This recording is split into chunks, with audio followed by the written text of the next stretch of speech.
అందరికీ నమస్కారము. శ్రీకాంత్ ch ఛానల్కు మీకు స్వాగతం.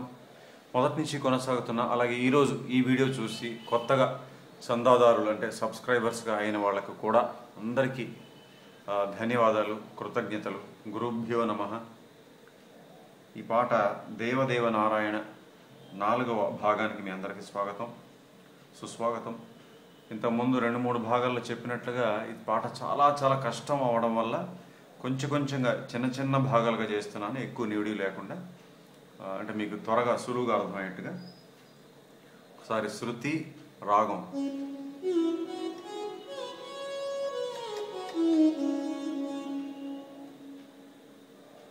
అయితే 3వ భాగం చివరికి వచ్చేప్పటికి ఎక్కడున్నామంటే 2వ చరణంలో ఫస్ట్ లైన్ తర్వాత రాగం పాడతారు మాస్టర్. ఆ రాగం కొనసాగింపు ఇంకా ఉందన్నమాట. కొంచెం చెప్పాను 3వ భాగం చివరికి వచ్చేప్పటికి. ఆ రాగాన్ని ఇప్పుడు కొనసాగిస్తున్నాం. ఆ రాగం మొదలైంది ఎలా అంటే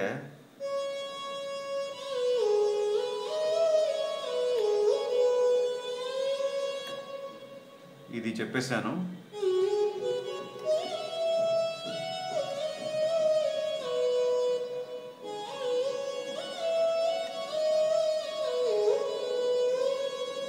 ఇక్కడ దాకా వచ్చాం ఆ రాగంలో. తర్వాత బిట్ ఏంటంటే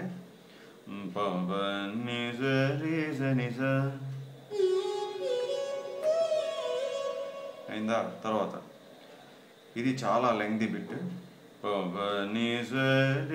సరిగరి సగరిగ సగరిగరిగ సని సరిజ సరిజ సరిజ సరిజ నిదపమ పని సరిజ సరిజ నిదపమ పసని దపమ పని పని పమగ మగరి సని స ని సగమ పని సమగమరిగ సరి ని సదని పదమప. ఇంత పెద్ద రాగం అది. ని సగమ పని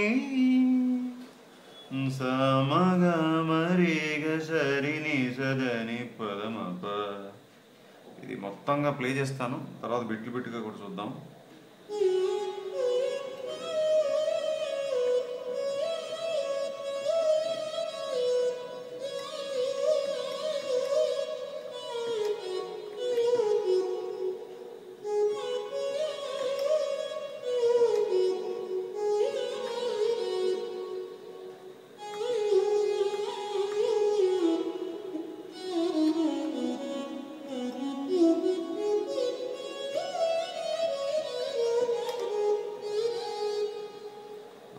బిట్లుగా ఎక్కడెక్కడ కట్ చేయాలో చూద్దాం. ఇప్పుడు బిట్లుగా కట్ చేసి చెప్తాను, జాగ్రత్తగా అర్థం చేసుకోండి. అయితే మొదటి బిట్టు చిన్నదే,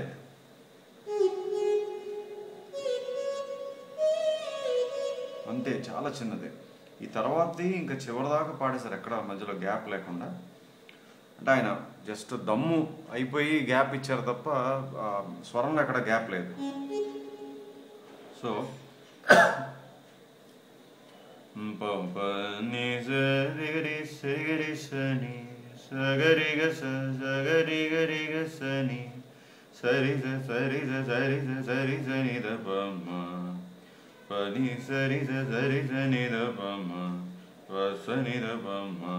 అక్కడ ఆయనకి బ్రెత్ అయిపోయి ఆపుతారు, చిన్న ప్లేస్ గ్యాప్ అంతే అక్కడ.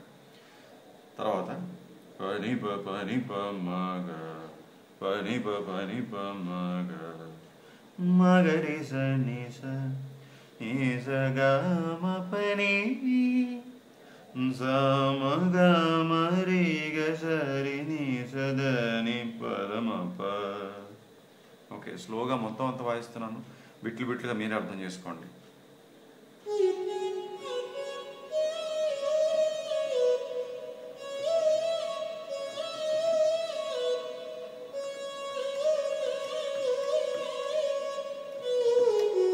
ఇక్కడ కూడా మీరు చెప్తున్నాను, చిన్న గమనించాల్సిన విషయం.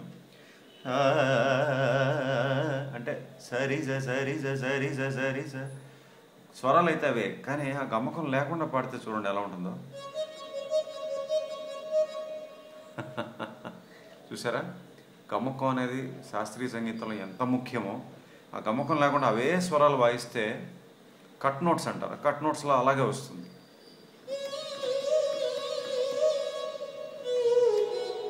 సో అలా అన్నప్పుడే ఆ సరిస అనే దానికి ఆయన పాడినట్టుగా ఆ రూపం రావాలంటే ఆ గమకాలు వేయాల్సిందే. తర్వాత నీదపామ కూడా చూసారా, గమకం లేకుండా కట్ నోట్స్.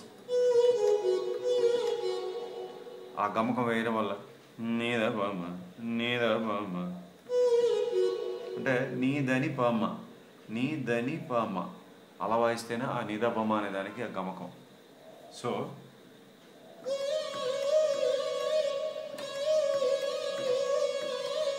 సారీ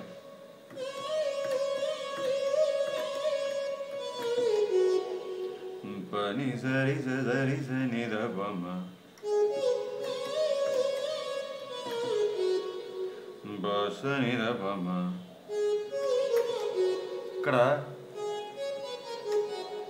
మళ్ళీ ప్లెయిన్ నోట్స్ చూసారా, గమకం లేకపోతే బాగుండదు. అంత ఉందన్నమాట అందులో.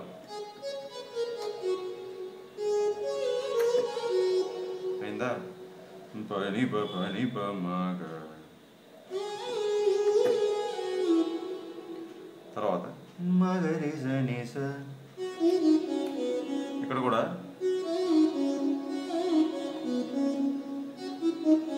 అంటే అసలు స్వరూపమే రాదు, రాగ స్వరూపం రాదు.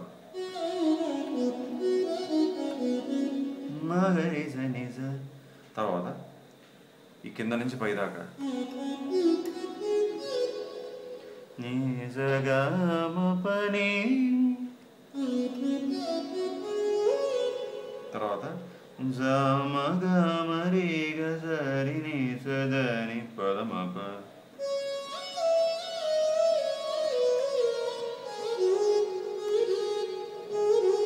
అలా లాస్ట్ అది ఆ పదమప మాత్రం కొంచెం ఫాస్ట్గా వస్తుంది.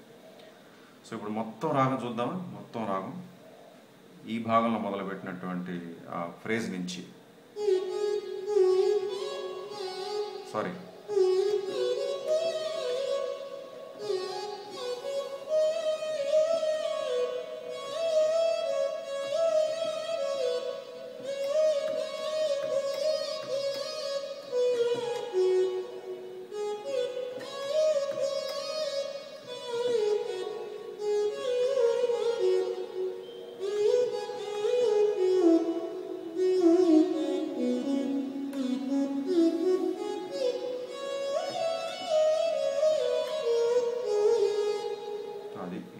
ఇది మొత్తం రాగం. అయితే ఇప్పుడు చరణం మొదలవుతుంది యాక్చువల్గా ఇక్కడ.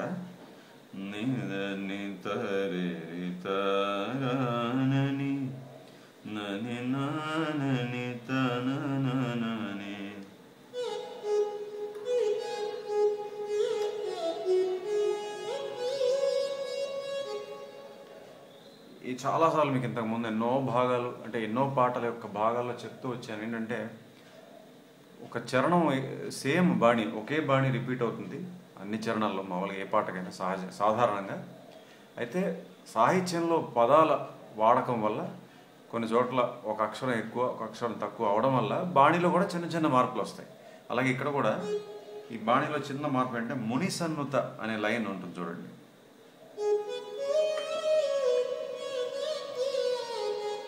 ఇలా ఉంటుంది మొదటి చరణంలో, అంటే ముందు చరణంలో ఇలా ఉండదు. అక్కడ చిన్న పదాల పదాల అమరిక వల్ల ఇంకొకలా ఉంటుంది. ఒక అక్షరం ఎక్కువ ఒక అక్షరం తక్కువ వల్ల ఒక స్వరం ఎక్కువ ఒక స్వరం తక్కువ అంతే. సో ఇది ప్రత్యేకంగా ఇది నేను చెప్పదలుచుకున్నాను. మునిసన్నూత అనేది ఇలా వస్తుంది.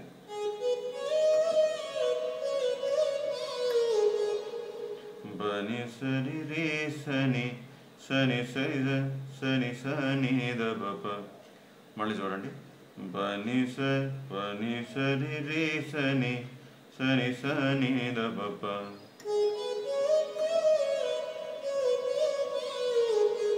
అయిందా? ఇది అయిన తర్వాత స్ట్రింగ్స్ మీద ఒక చక్కని బిట్ పై స్థాయిలో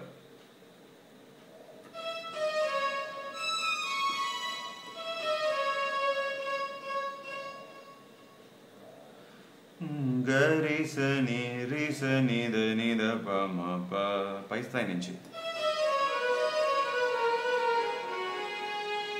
గరి సని రి సని ద ని ద ప మ ప.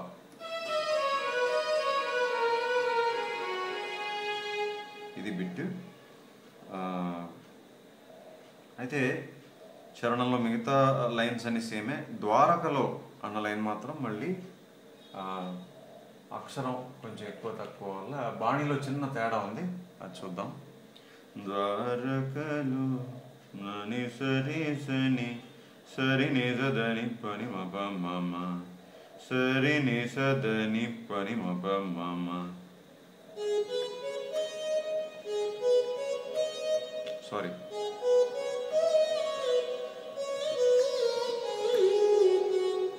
అలా పాడారు అంతే. ఈ చరణంలో ఈ రెండే. ఇది రెండో చరణమా మూడో చరణమా నాకు సరిగ్గా రెండో చరణమే అనుకుంటాను కదా, పొరపాటు అయితే క్షమించండి. అదే ఈ చరణంలో మునిసన్నుత అనే లైన్ ఒకటి, ఈ ద్వారకలో అనే లైన్ ఒకటి, సాహిత్యంలో మార్పుల వల్ల స్వరాల్లో ఈ మార్పు ఉందన్నమాట. ద్వారకలో మళ్ళీ చూద్దాం.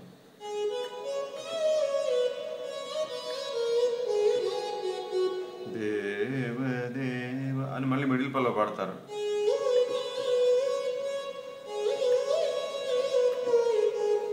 ఇక్కడ మళ్ళీ రాగం మొదలైంది, మళ్ళీ పెద్ద రాగం ఒకటి ఉంటుంది. అందులో కొంచెం చెప్పేసి ఇవాళ ఆపేస్తున్నాను. ఈ నాలుగో భాగం మగరి స ని స స ని ద ప మ ప మగరి స సారీ మగరి స ని స స ని ద ప మ ప. మళ్ళీ పై స్థాయిలో మగరి స మగరి స ని స ని ద ప మ గ మ. ఇది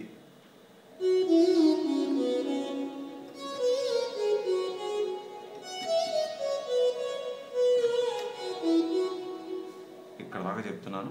ఇంకా ఉంది ఈ రాగం. ఇది అయ్యాక మళ్ళీ కొంచెం మ్యూజిక్ కూడా ఉంటుంది, తర్వాత మళ్ళీ పాట పోర్షన్ కూడా వస్తుంది. సో మిడిల్ పల్లవి అయిన తర్వాత వచ్చేటువంటి రాగంలో కొంచెం చెప్పాను అంతే. ఇప్పుడు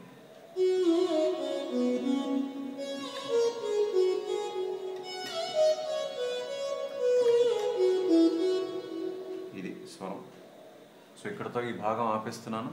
ఖచ్చితంగా 5వ భాగమే ఆఖరి భాగం, అందులో ఏం సందేహం లేదు. ఈ 4వ భాగాన్ని ఒకసారి అంటే ఈ పాట గురించి చెప్పమని చెప్పి వాళ్ళు కోరడం జరిగింది.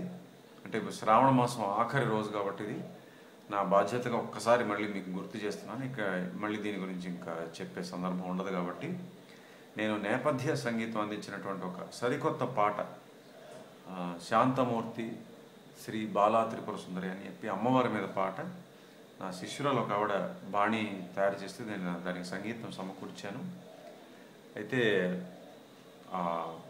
తయారు చేసిన వాళ్ళు అన్ని చోట్ల చక్కగా అందరికీ చెప్తే తెలుస్తుంది కదా అని నన్ను అడిగారు. సో చెప్తున్నాను ఏంటంటే, ఆ లింక్ ఈ డిస్క్రిప్షన్లో ఇవ్వడం జరిగింది. ఎవరికైనా ఆసక్తి ఉంటే ఆ లింక్ ఓపెన్ చేస్తే, కాపీ పేస్ట్ చేస్తే ఆ ఛానల్లో ఆ వీడియో ఓపెన్ అవుతుంది, ఆ పాట తాలూకా వీడియో. సో పాట చాలా చక్కగా వచ్చింది, ఆ బాణి ఎంతో గొప్పగా చేసింది ఆవిడ, నా శిష్యురాలు. సో ఇదే ఆఖరిసారి, ఇంకా మళ్ళీ దీని గురించి ప్రస్తావన ఉండదు. అందువల్ల ఒకసారి గుర్తు చేస్తున్నాను. మీలో ఎవరికైనా తెలియకపోతే డిస్క్రిప్షన్లో ఫస్ట్ ఆ లింక్ ఉంటుంది, ఆ పాట తాలూకు లింక్ కాపీ పేస్ట్ చేస్తే అది ఓపెన్ అవుతుంది. వినండి, విని ఎప్పుడు నేను చెప్పేది నచ్చితే చక్కగా ప్రోత్సాహంలాగా దాన్ని 10 మందికి పంచండి, షేర్ చేయండి, ఫార్వర్డ్ చేయండి, అంతే. సరేనా? సో ఈ 4వ భాగాన్ని మనం సమ్మరైజ్ చేయాల్సి వస్తే తాత్పర్యం ఏంటంటే, చరణంలో రాగం 3వ భాగంలో మొదలుపెట్టాను, కొంచెం ఆ రాగాన్నే కొనసాగిస్తూ ఈ భాగంలో స్వరాలు చెప్పడం జరిగింది. అదంతా అయిపోయాక చరణం అంటే చరణం మొదల్లోనే ఆ రాగం వచ్చింది.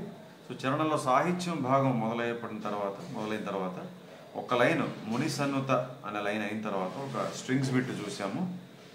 అదయ్యాక ద్వారకలో అనే లైన్లో చిన్న తేడా ఉంది స్వరం. అలాగే మునిసన్నుత, ద్వారకలో ఈ రెండింటిలో కూడా సాహిత్యంలో తేడా వల్ల స్వరాల్లో చిన్న తేడాలు చూపించాను. తర్వాత మిడిల్ పల్లవి పాడతారు. మిడిల్ పల్లవి అయ్యాక ఒక రాగం ఉంది, మళ్ళీ ఆ రాగం కొంచెం చెప్పి ఆపేశాను. సో మళ్ళీ రేపటి 5వ భాగంలో ఏదైతే ఆఖరి భాగం ఉందో అందులో కలుద్దాం. అంతవరకు సెలవు, నమస్కారం.